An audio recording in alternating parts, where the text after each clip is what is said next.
68 शब्द प्रति मिनट शुरू। संत दास महेश्वरी बनाम बाबूराम शर्मा के वाद में इलाहाबाद उच्च न्यायालय ने स्पष्ट किया कि धारा 295 क भारतीय दंड संहिता किसी व्यक्ति को अपने धर्म का प्रचार प्रसार करने से नहीं रोकती है, अपितु इसके अधीन किसी समुदाय की धार्मिक भावनाओं को जानबूझकर आघात पहुंचाना प्रतिबंधित किया गया है। अतः इस धारा तथा संविधान के अनुच्छेद 25 या 26 के उपबंधों में से कोई विरोधाभास नहीं है और यह कहना गलत होगा कि इस धारा के प्रावधान से उक्त अनुच्छेदों का उल्लंघन हुआ है।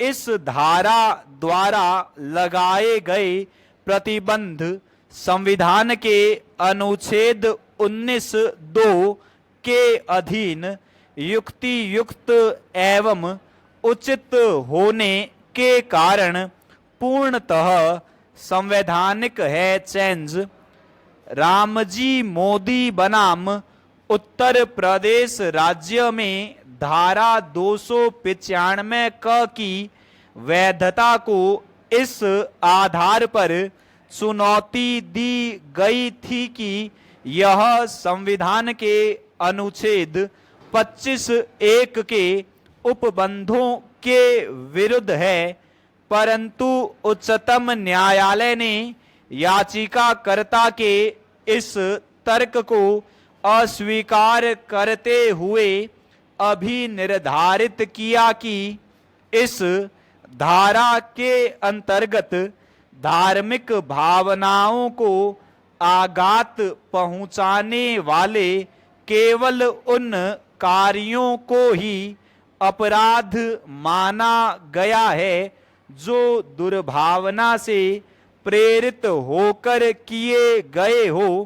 अतः यद्यपि धारा 295 का मूल अधिकारों को प्रभावित करती है, फिर भी इसे संविधान के अनुच्छेद 19(2) के उचित प्रतिबंधों के अंतर्गत आने के कारण वैध एवं उचित माना गया है। चेंज जहां किसी नाटक के दृश्य एवं स्क्रिप्ट हिंदू समुदाय के लोगों की धार्मिक भावनाओं को आघात पहुंचाते हों तो इस धारा के अधीन अपराध घटित हुआ माना जाएगा, भले ही दृश्यांकित बातें तर्क संगत हो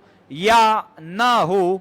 अभियुक्त द्वारा कही गई कोई अविश्वसनीय बात वर्ग विशेष के नागरिकों की धार्मिक भावनाओं को आहत करने के लिए कारणीभूत हो सकती है। चेंज धारा 295 के अपराध को दंड प्रक्रिया संहिता 1973 के अंतर्गत संज्ञेय तथा अजमानतीय माना गया है। चेंज पूर्व स्वीकृति इस धारा के अंतर्गत कारित अपराध का संज्ञान तब तक नहीं किया जा सकता जब तक कि दंड प्रक्रिया संहिता 1973 की धारा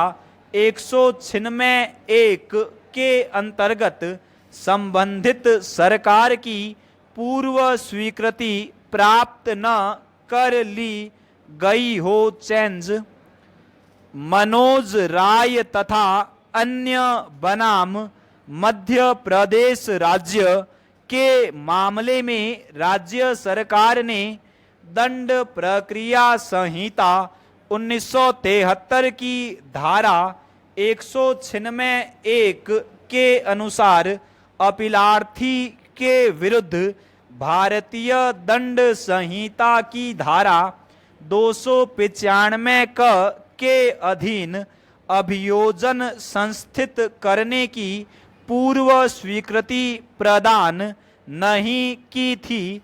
उच्चतम न्यायालय ने अपीलार्थी की अपील स्वीकार करते हुए उसके विरुद्ध कार्यवाहियों को अभिखंडित कर दिया।